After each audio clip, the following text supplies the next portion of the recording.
Today there are a lot of interesting updates from the Zaporizhia direction. Here, after failing to make ground west of Orikhiv, Russian forces gambled on something bigger, a massive mechanized assault launched from the south and east. But what began as their boldest push in Zaporizhia in years ended in disaster, as nearly an entire battalion was shredded by Ukrainian artillery, drones and anti-tank fire before reaching its objective. The goal of the Russians is to achieve a long-standing operational objective and take the town of Orikhkiv before a ceasefire can freeze the front lines. Orikhiv is a relatively small town of nearly 14,000 people pre-war, but it is the largest and most strategically important settlement in this sector due to the many open fields here. Therefore, it is of high importance to both sides for its ability to accumulate a large number of forces. The Russians previously tried to achieve a breakthrough near Stepove and Malysherbaki to flank and approach Orikhiv to the west, but did not achieve further gains than their initial element of surprise had given them. So instead they are now trying to approach the city from the south and east by conducting the largest mechanized assault seen in Zaporizhia in years. The main advantage of the Russian forces is to the east of Orikhkiv, which consists of an interconnected line of settlements from the town of Polochai to the prefrontal village of Novokarlivka, that is 16 kilometers away from the town. This allows Russians to conceal soldiers and armored vehicles relatively close to the front line and use the urban layout as a cover for movement until they reach Ukrainian positions.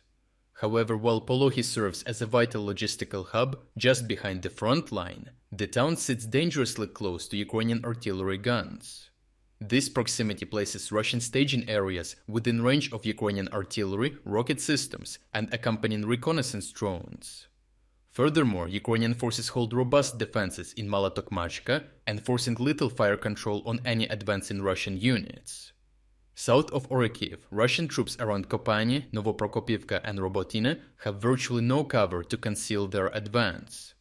The terrain, made up of open fields and settlements completely reduced to rubble during Ukraine's 2023 counteroffensive, along with dense minefields, makes any assault costly from the start.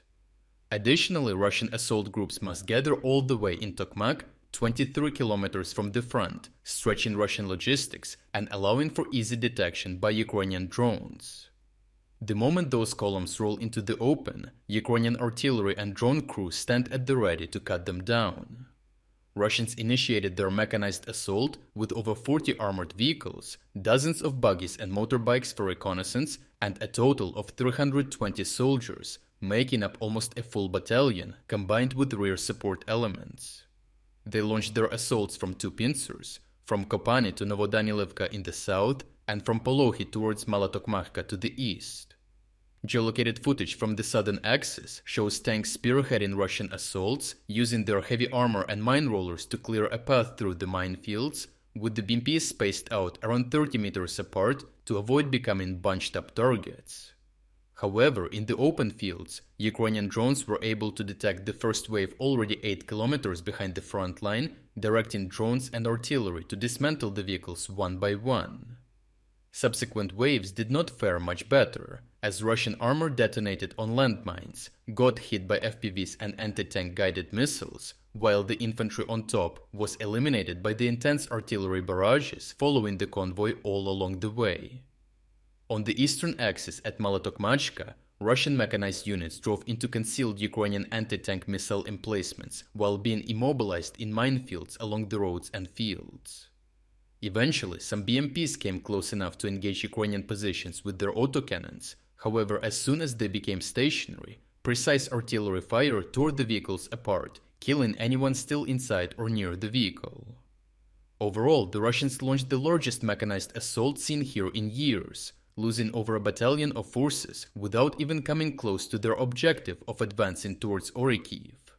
Ukrainian soldiers on the ground report that the assault captured no new positions, and that Russians sustained a casualty rate of over 70%, meaning Russians won't have the necessary forces nearby to launch an effective follow-up assault with. Lastly, I know that many of you wanted to support us, but held back because we only accepted credit card payments. Today we are excited to announce that we have now added PayPal and other convenient electronic payment options. To thank you for waiting for such a long time, we are launching our biggest offer ever, 50% sale on all subscription levels. By subscribing, you are not just supporting our work, you're also unlocking access to our exclusive insights, in-depth overviews of all fronts, and strategic geopolitics videos. If you wanted to support our efforts but haven't had the chance, now is the perfect time to jump in and make a real difference. So check out the link in the description to join our cause and become an exclusive member of our community. I truly appreciate everyone who stepped up to join us. Your support means the world to us.